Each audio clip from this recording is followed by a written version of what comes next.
जून 1986 में 1.5 मिलियन गुब्बारे downtown Cleveland में छोड़े गए थे। ये एक चैरिटी फंडरेजर और बढ़ते शहर क्लीवलैंड को मानचित्र पर लाने का एक तरीका माना गया था, लेकिन एक प्रभावशाली दृश्य के रूप में याद किए जाने के बजाय ये एक घातक आपदा के रूप में इतिहास में दर्ज हो गया। इस इवेंट को बैलून फेस्ट कहा गया और ये क्लीवलैंड का अपनी छवि बदलने का प्रयास था। उस समय उनकी छवि काफी खराब थी, जिसे उनके प्रसिद्ध उपनाम द्वारा दर्शाया गया था। शहर के नेताओं ने साबित करना चाहा कि क्लीवलैंड कोई गलती नहीं थी और यह एक विश्व स्तरीय शहर बनने की राह पर था। से पिछले वर्ष डिज्नीलैंड ने एक साथ बड़े पैमाने पर गुब्बारा छोड़ने का गिनीज वर्ल्ड रिकॉर्ड अपने नाम किया था और किसी कारणवश शहर के नेताओं ने सोचा कि डिज्नीलैंड को पीछे छोड़ना क्लीवलैंड की छवि सुधारने का सही तरीका होगा। इसके तुरंत बाद क्लीवलैंड के यूनाइटेड वे ने शहर के ऊपर लगभग 15 लाख गुब्बारे छोड़ने की अपनी महत्वाकांक्षी योजना विकसित की। इस आयोजन के लिए 6 महीने की योजना की आवश्यकता थी, जिसमें एक शहर ब्लॉक के आकार का जाल बनाना शामिल था। हजारों स्वयंसेवकों को गुब्बारे भरने में कई घंटे लगे और अंततः 27 सितंबर 1986 को बैलून फेस्ट का दिन आया। जब ये अंतिम तैयारियां डाउनटाउन क्लीवलैंड में चल रही थीं, तो लेक एरी के ठीक पूर्व में एक अलग ही कहानी घट रही थी। पिछली रात एक भयंकर तूफान उस क्षेत्र से गुजरा था और तूफान से लगभग 1 घंटा पहले 2 आदमी मछली पकड़ने गए थे। 27 तारीख की सुबह बैलून फेस्ट के दिन उन दोनों व्यक्तियों की गुमशुदगी की रिपोर्ट उनके परिवारों ने दर्ज कराई। उनकी नाव झील में लावारिस मिली और अधिकारियों को संदेह था कि मौसम के कारण वे पुरुष पानी में गिर गए थे। कोस्ट गार्ड ने तुरंत खोज और बचाव अभियान शुरू किया।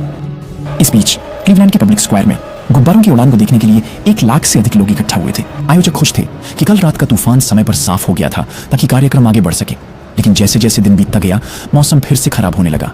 एक बड़ा बारिश का तूफान आ रहा था, लेकिन गुब्बारे पहले से ही भरे हुए थे और तैयार थे। इस चरण में पुनर्निर्धारण लगभग असंभव था, इसलिए उन्होंने निर्धारित समय से पहले ही गुब्बारे छोड़ दिए। इसमें कोई संदेह नहीं था, लॉन्च शानदार था। ये क्लीवलैंड शहर के लिए एक महान विजय का क्षण था।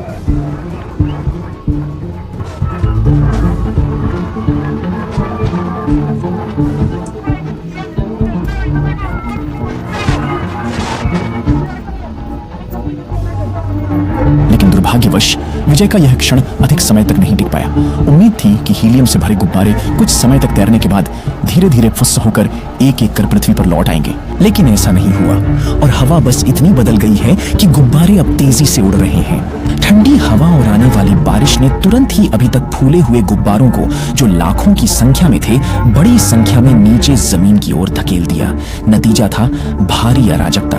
एक उत्तरी हवा ने तेजी से गुब्बारों को बर्क लेक फ्रंट एयरपोर्ट की ओर ले जाया और कुछ ही मिनटों में रनवे इतने बाधित हो गए कि सभी उड़ानें निलंबित करनी पड़ी। गुब्बारे कुछ सड़कों पर भी उतरने लगे और कई कार दुर्घटनाओं के बाद इन सड़कों को तब तक बंद करना पड़ा जब तक एक बुलडोजर आकर गुब्बारों को साफ नहीं कर देता। जैसे ही यह सब चल रहा था, कोस्ट गार्ड अब भी 2 लापता मछुआरों की तलाश में जुटा था।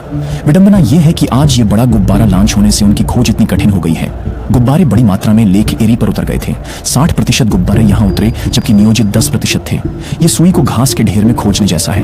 क्या आप कल्पना कर सकते हैं कि इन गुब्बारों के साथ किसी को या लाइफ जैकेट को खोजने की कोशिश कर रहे हैं? 29 सितंबर को गुब्बारे छोड़े जाने के 2 दिन बाद कोस्ट गार्ड ने 2 लापता मछुआरों की खोज बंद कर दी और थोड़ी देर बाद दोनों व्यक्तियों के शव किनारे पर आ गए।